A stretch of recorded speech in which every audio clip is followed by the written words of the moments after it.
In headline news this evening, investors not opposed to tweaking of parking meter contract. Minister Norton faces fire over sole sourcing drug bond contract. Wales workers picket the Ministry of Presidency in protest of estate closure plan. Serious crimes in Guyana are steadily decreasing, and the police investigate murder of Clint Peters, a minor, at Jackass Landing.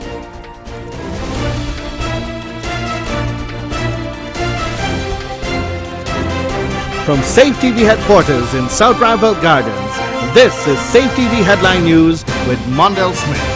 Headline News is now being streamed live on our YouTube channel as well as our website, safetvguyana.com. Join us.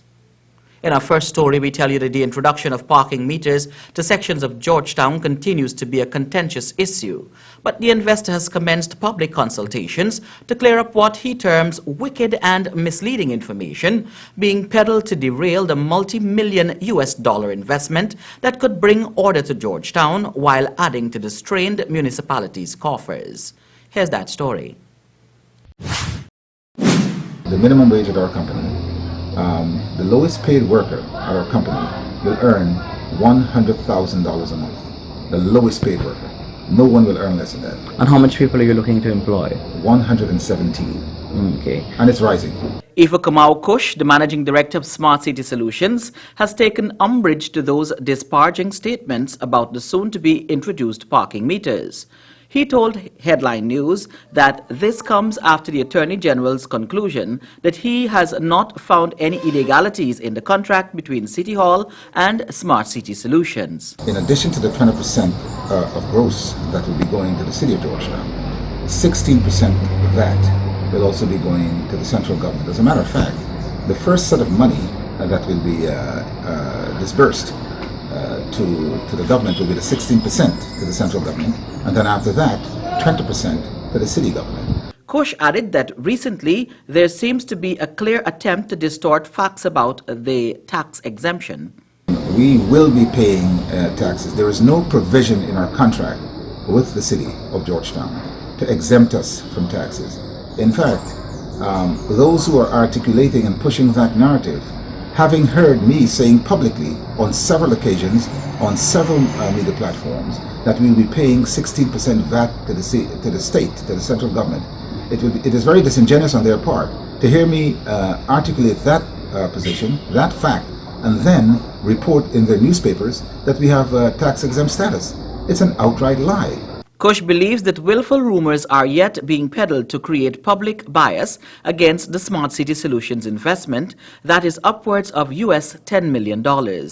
Kush is encouraging the citizenry to verify facts on the project directly through himself, the mayor, or the town clerk. The contract has been found to be compliant. It's not illegal. Correct. There's some tweaking that is supposed to be happening. Have you any problems with the tweaking according to the recommendations from the AG? Absolutely not. Whatever tweaking, and this is standard in any negotiating process. One has to go back and forth and tweak certain things so that both parties can be happy. All parties can be happy. So we have no problem with that. That is standard in terms of global best practices. What about the public consultations? You've started some of those. You already completed one. Yes, we have, and we're continuing today. On Tuesday, August 9th, at the National Public Library, and we'll have two more on the 18th and the 25th. As part of his company's efforts to demystify any myths, public consultations have begun with other stakeholders as well as job seekers. Further, Kush reiterated that the meters, aside from bringing order to the city, will help to reduce the gridlock and the carbon footprint, among other ancillary benefits to the citizenry. Almost 100 parking meters have already been shipped to Guyana for installation in areas along Regent Street and Robb Street and will be rolled out in September. Andrew Weeks now reports that the Minister of Public Health, Dr. George Norton, was in the hot seat in Parliament on Monday when he was grilled over sole sourcing of a drug bond contract. Minister of Health Dr. George Norton said government was paying the new GPC $19.2 million a month to store the pharmaceuticals and wanted a cheaper facility. He went on to state that with the exorbitant price called by the new GPC, it became an urgency to find a new storage facility. The minister said $19 million were being spent a month to new GPC. If $19 million was being spent a month to new GPC, why the voting provision was $31 million for the year? For the year it was $31 million. I thank the honourable member for his question. Mr. Chairman, this is the first time we're paying this rent only from March of this year. And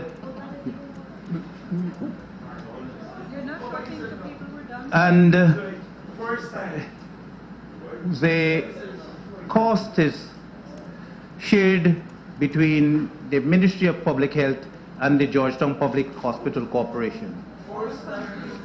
I thank the honourable member. But to make the argument more realistic, under the PPC government, the GPC was getting taxpayers' money to buy and store government's medical drugs for millions of dollars and would collect that money up front. Dr. Norton's contention is the government now pays the new rental company registered as Linden Holding Company $12.5 million a month, and according to the minister, there was no public tendering because it was an emergency. He went on to state that the company's facility was PAHU WHO approved, but no certification was given by the named international agency since it is not its mandate. Chairman, this is the first time we're paying this rent only from March of this year. And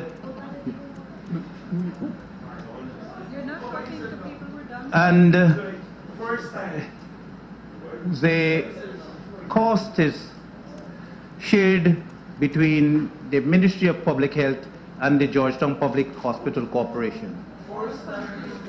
I thank the honourable member, honourable minister, for his statement.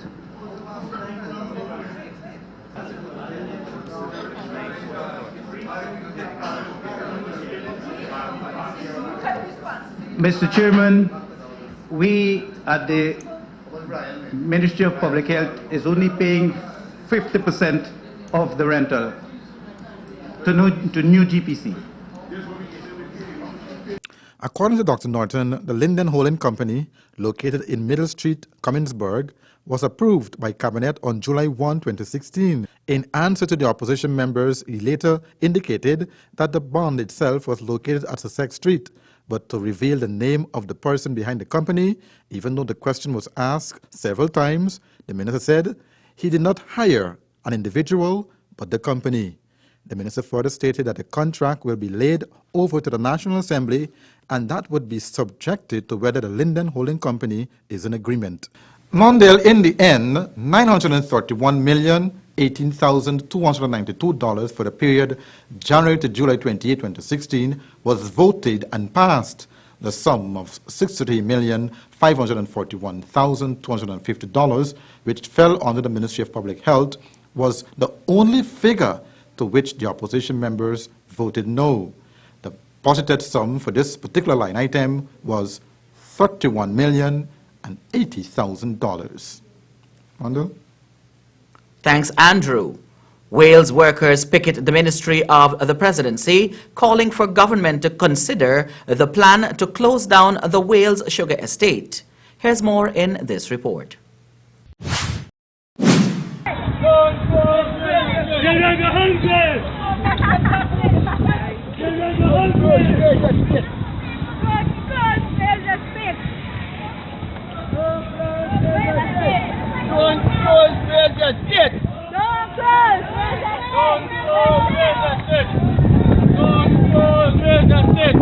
As the imminent closure date for the Wales estate nears, scores of people representing workers and families of the Wales Sugar Estate armed themselves with placards and took their picketing exercise to the Ministry of the Presidency. Their objective was to call on government to reconsider the plan to close the Wales Sugar Estate. Leading the pact was Kumal Chan, president of GAWU, who says the closure will affect more than 1,700 workers. The government of Guyana in January announced that the Wales estate will be closed at the end of the second crop this year. And so the second crop conclude by the last week in October. So it means that the estate will be closed by then. And the future of the workers hang in a balance. Okay. In the sense that they don't know where they will get job after the estate is closed. Mr. Chan says as far as he is aware, the government has not arranged for other jobs to be created to absorb the workers. He listed the union's demands. That they provided to Wales Estate over the years, and then they are looking forward to have alternative jobs within the communities that of Wales Estate. Now, could you tell me first of all, have you tried meeting with those in authorities in relation to We this? have met with Guy Suko, and they promised to keep us informed and reach with us from time to time. And that was on the 20th of January. He further pointed out that since then, the government has shown no respect for the workers' well-being nor concerns. He said too that they are yet to have another meeting with the GAWU and NASIG group, which are the workers' representatives.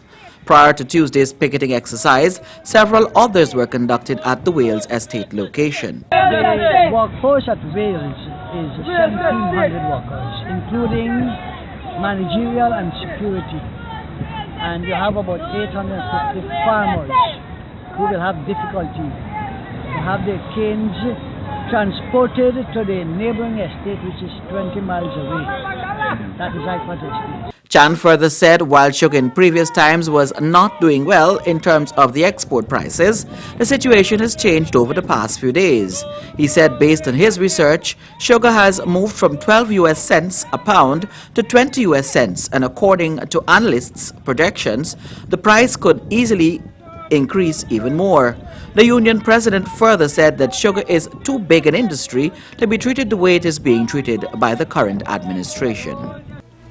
Still to come on Headline News after the break, updates on Phase 2 of East Coast Expansion Project, and the commander says serious crime in Guyana are steadily decreasing.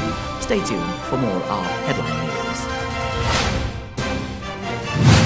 Everybody knows John Lewis Styles as the Levi's and Dockers store. But did you know we're also an authorized dealer for Nautica, Perry Ellis, US Polo, Natural Issue, Joffrey Bean, and many others. We also carry the Bruno and Drill brands, who are actually the makers of Express shirts, at half the price of Express. So the next time you think of men's clothing, shoes, and accessories, there's only one choice. John Lewis Styles. Simply different. School is out and it's time to start buying those school supplies for your children. Here's how GRA can help. Textbooks, coloring books, graph books, dictionaries, pencils, erasers, crayons, lunch kits, scientific calculators, printers, and many more essential school supplies are zero-rated. That means they attract 0% VAT. Locally produced garments such as shirts, pants, skirts, and dresses are also zero-rated, but only if they were locally manufactured. So what are you waiting for? Get to shopping.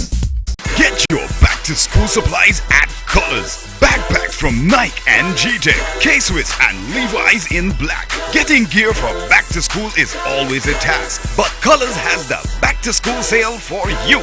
When you purchase, write your name, address and telephone number on the back of your coupon and drop it in the box. School bags, boots, everything you need for back to school. Enter and win Monster headphones, 2 tablets, 1 mountain bike. School vouchers accepted. 2259980.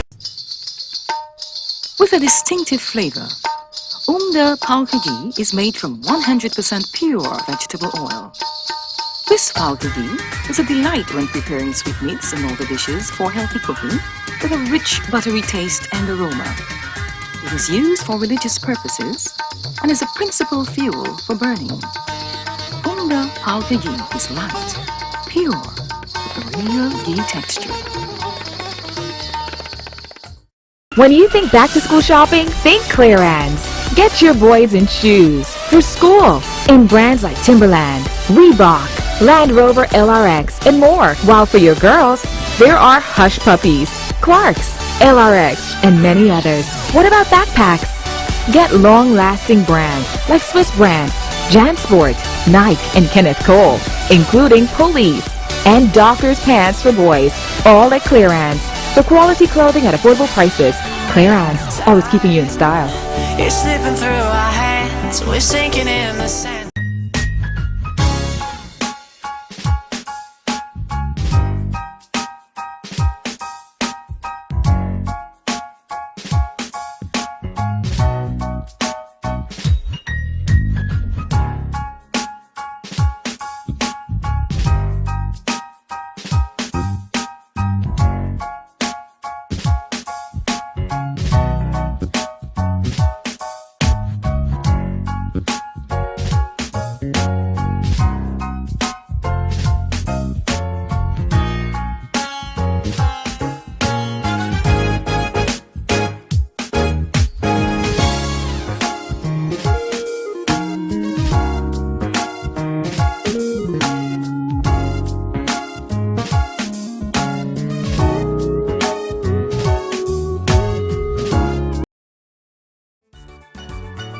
Only at Kissoon's can you get the guaranteed offer of up to 50% discount on every item in their blowout factory surplus sale. 50% off for Guyana's 50th anniversary right through the year.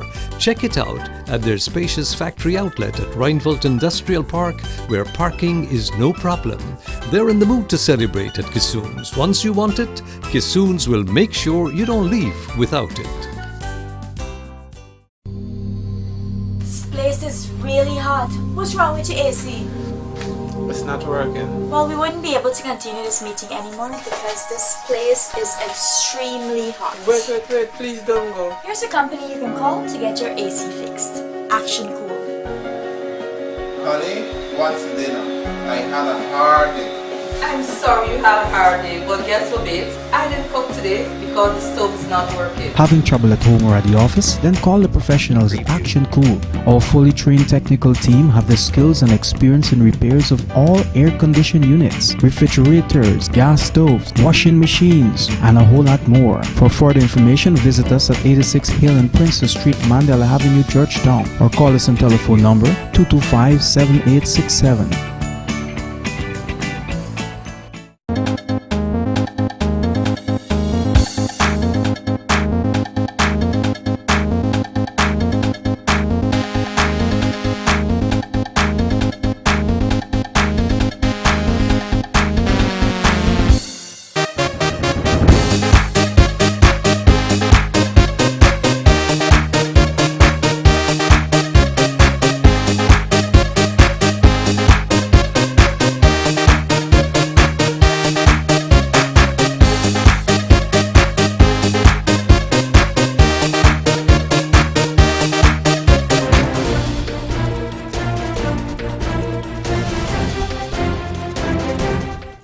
Government is yet to embark on the second phase of the East Coast Expansion Project as a response from the Exim Bank of China.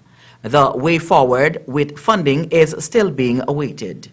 In the interim, the government of Guyana has already secured a consultancy firm and also secured a contractor. So once the fund is made available, the work should commence. Acting head of the Works Service Group, Ron Rahaman, the first phase of the project, which was the preparatory works, has been completed since last year. The aspect amounted to some 500 million Guyana dollars, while the commencement of the second half of the project remains on hold. The sand and other materials used in preparation of the expansion have been washing onto the existing road. One wonders at this apparent waste of taxpayers' money. I would not say it was a waste of money. Of course, we would like the additional work to come. Maybe it would have, if it was come very fast, it would have definitely worked better, but definitely it was not a waste of funds. Yet Rahaman did admit that additional works would still have to be done before the actual construction of the road begins. Meanwhile, Headline News has been reliably informed that the hold-up with the funding has much to do with the dissatisfaction of the Chinese government in relation to how the airport expansion project was being handled. The entire corridor we're looking to upgrade is from Better Hope to Golden Grove. At this time, 4 lanes will be going up to Annandale. Beyond Annandale, we have some constraints in terms of road reserve. So beyond Annandale, we have a 2-lane upgrade. Turning to police news now, serious crimes in Guyana are steadily decreasing according to police statistics. This measure, Mr. Hicken, commander of A Division, posits, is credited not necessarily to more policing, but by bolstering strategies and enhanced public cooperation. While the public rely heavily on the media for their information on criminal activity, A Division Commander Clifton Hicken says the current crime scene reality differs from the side of the law enforcers. The Guyana Police Force has reported a 17% decrease in serious crimes based on their statistics at the end of July 2016 relative to the same period last year.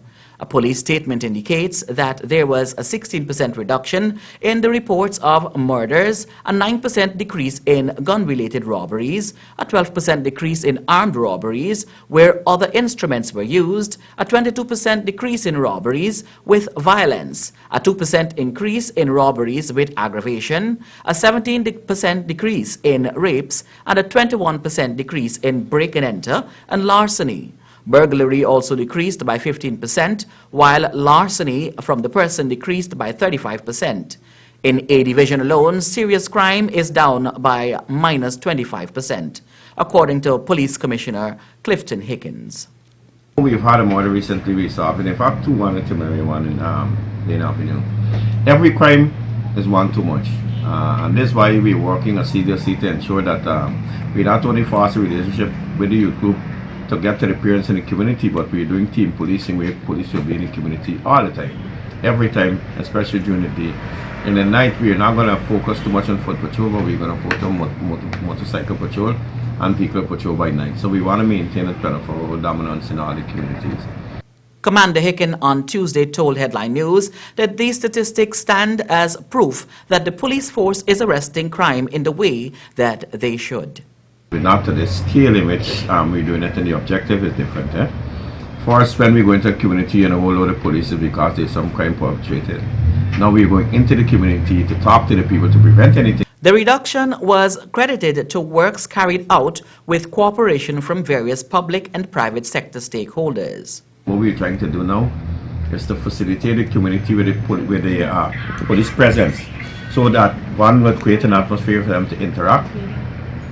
And they will identify abandoned houses, people that is not so fortunate in terms of standard of living, house where people normally congregate to gamble, and all these things will be identified through the team policing. So it makes it easier for us whenever we're doing execution of search warrant, and less inconvenience to people, because we are doing intel-led policing. Target just the people we want and not inconvenient others. Commander Hicken further said that the police force has also been successful in increasing public trust, which spins off into the gathering and sharing of intelligence, which in turn results in the solving and prevention of serious crimes.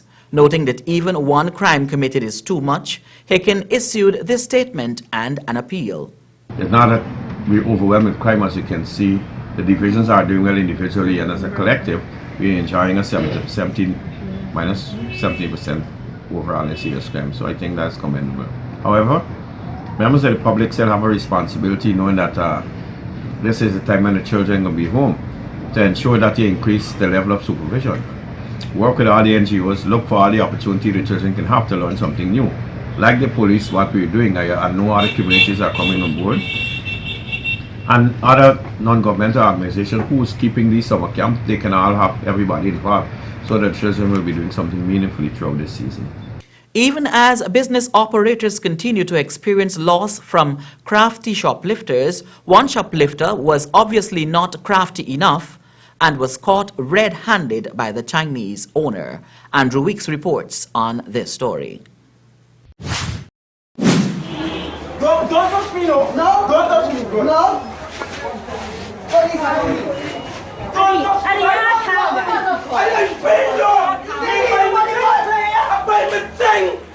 The incident occurred on Saturday morning, Pepsi Supermarket, Annandale Market Road, East Coast, Demerara. According to the businessman, the shoplifter took the item and refused to pay. No pay anything for the boss. He all me, he buy me. But what baffled the owner was that no one was willing to assist the businessman in apprehending the shoplifter until the police arrived. Police officers normally would be at the area during market hours, but on that day, the shoplifter got away.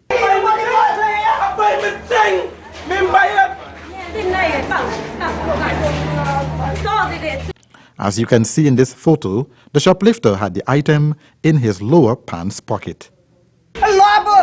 Every week a month, every week a Saturday here. You see he body pocket here? You see? He buy me? The item the shoplifter took, for which he refused to pay, was a cake of soap. This newscast hopes that the law enforcement officer would be able to identify the shoplifter so that he may be faced with the penalty for this irresponsibility. Mondale, back to you. Thanks, Andrew. Still to come on Headline News, President David Granger calls upon Guineas to unite and stand firmly against all forms of discrimination, and police blotter. Stay tuned. This is Headline News. Women's fashion trends change every day. That's why John Lewis Styles makes it their duty to source items directly from the manufacturing brand, offering you more choices and better prices. Women love to look great, whether it's for work or play. From clothing, shoes, accessories, to handbags, watches, fragrances. Let's make you feel like the only girl in the world. John Lewis Styles. Simply different. With a distinctive flavor, Paukagi is made from 100% pure vegetable oil. This Paukagi is a delight when preparing sweetmeats and other dishes for healthy cooking with a rich buttery taste and aroma. It is used for religious purposes and is a principal fuel for burning. Paukagi is light, pure, with a real ghee texture. Don't let this moment in history pass you by. Kissoons want every Guyanese home to showcase a new piece of furniture to remember this glorious event of our Jubilee celebration. Kissoons have gone crazy. Every item is on sale right through this year in the Big Broad Factory Surplus Sale, up to 50% off for the 50th birthday at Kissoons. This place is really hot. What's wrong with your AC? It's not working. Well, we wouldn't be able to continue this meeting anymore because this place is extremely hot. Wait, please don't go. Here's a company you can call to get your AC fixed. Action Cool. Honey, what's dinner? I had a hard day.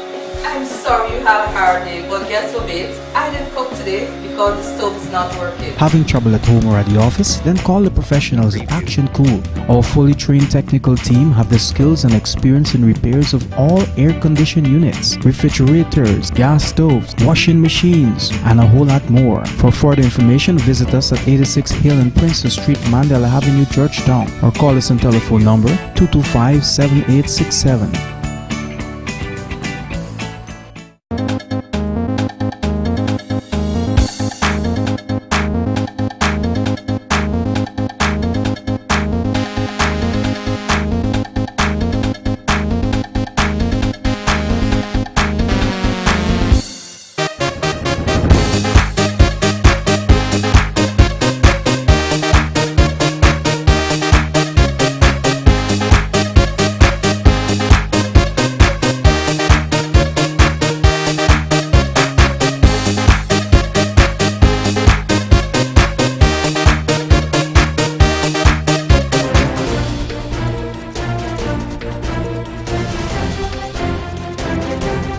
On the police blotter, the police are investigating the murder of Clint Peters, a minor, which occurred about 19 hours last night at Jackass Landing, Puruni River, Mazaruni. Investigations reveal that the suspect accused the deceased of talking his name. As a result, an argument ensued, and the suspect stabbed the deceased multiple times about his body with a knife. He was rushed to the Bartica Hospital, where he was pronounced dead on arrival. The assailant was captured by public-spirited citizens and handed over to the police. In other police news now, we tell you that police are investigating a robbery under arms which occurred at about 21 hours last night at Bachelor's Adventure East Coast Demerara, committed on Suresh Velveer, a taxi driver of Good Hope East Coast Demerara. Investigations reveal that Suresh Velveer was hired by two suspects who instructed him to drive to a location where they were joined by two more suspects. One of them placed a cutlass to his neck and relieved him of his valuables and the motor car and left him on the public road in the vicinity of Bachelor's Adventure on the East Coast. The victim alerted a passing police patrol, which gave chase. The vehicle and two of the suspects were apprehended in B Fields of Fire. Investigations are in progress. Police are conducting investigations into the murder of Arnold Ratan of Sisters Village, West Bank, Demerara, which occurred at about 23:55 hours last night at Long Pond Road, Sisters Village, West Bank, Demerara. Investigations have revealed that the deceased and another man had an argument and the deceased was stabbed to his chest. He was rushed to the West Demerara Regional Hospital and died whilst receiving treatment. The assailant was captured by public-spirited citizens and handed over to the police. Once again, the force wishes to laud the efforts of citizens who continue to support law enforcement. And finally, on the police blotter, the body of 14-year-old Malika Hamilton was found Tuesday morning in a trench at Hope East Coast Demerara. The student of Hope Secondary School left her two friends' village East Coast Demerara home on Monday and never returned. Residents in Hope recalled seeing her in the presence of two men on the public road eating biscuits. Her parents and other family members formed a search party and found the young lady's body in the trench in the vicinity of the savannah. It is unclear if there were any marks of violence on her body. Hamilton was the queen of the 2015 Anns Grove Calabash competition, and she was also second runner-up at this year's pageant. Last weekend, President David Granger called upon Guyanese to unite and stand firmly against all forms of discrimination. The president was speaking at the Afro-Guyanese organization. Andrew Weeks was there and he filed this report. Coffee 250 is an African Guyanese organization dedicated to the empowerment and revitalization of the African Guyanese community through public education and community engagement. The forum was organized by the Coffee 250 Committee and was under the theme African Guyanese Self-Realization Challenges for the Next 50 Years. There were speeches from a number of different representatives as well as music and drumming. Mr. Granger spoke about the United Nations General Assembly Proclamation 2015-2024 on the International Decade for People of African Descent. He said 20 months have passed and the clock is ticking. 20 months have passed. We only have another 100 months for this decade. And for us, to ask the United Nations to declare a year and realize that the objectives of that year have not been fulfilled, you ask them to declare a decade. And what happens if you don't fulfill the objectives of the decade? You'll ask them to declare a century. So we have to make this decade work for the people of African descent. In order for the International Decade for People of African Descent to work, African Guyanese must work together to ensure the enjoyment of economic, social, cultural, civil, and political rights through full and equal participation in all aspects of society. The president said racial discrimination must come to an end and the need for job creation and access to education for all citizens must come to fruition. And many of us here, of course, have had the benefit of education. You've seen the benefits of education. So we have an obligation, just as our illiterate foreparents 178 years ago saw the benefits of education. We, their educated descendants, can do no better than to ensure that every single child goes to school and stays in school. According to the coalition leader, The APNU plus AFC government is committed to implementing 5 of the activities that the United Nations has approved for the decade. He said the colonial masters must apologize for the agony meted out to people of African descent. Germany has apologized to the Jews for the Holocaust, while Britain has done so to the Marmars for torture. But according to President Granger, apologizing to people of African descent is proving difficult for Europe. But this is a hard thing. And the Caribbean governments are insisting on an apology because a crime has been committed. And they must say, we are sorry.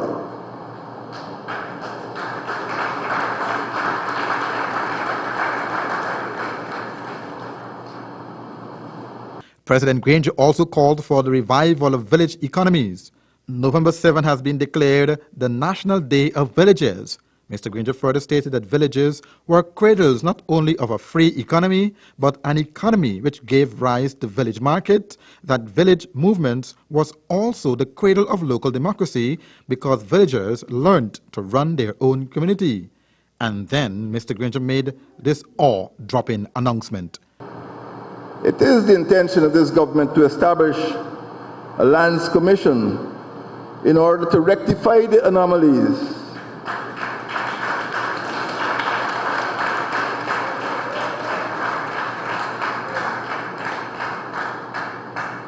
and resolve the controversies which up to now still surround thousands of hectares of communal lands which were purchased with hard cash in the post-emancipation village movement.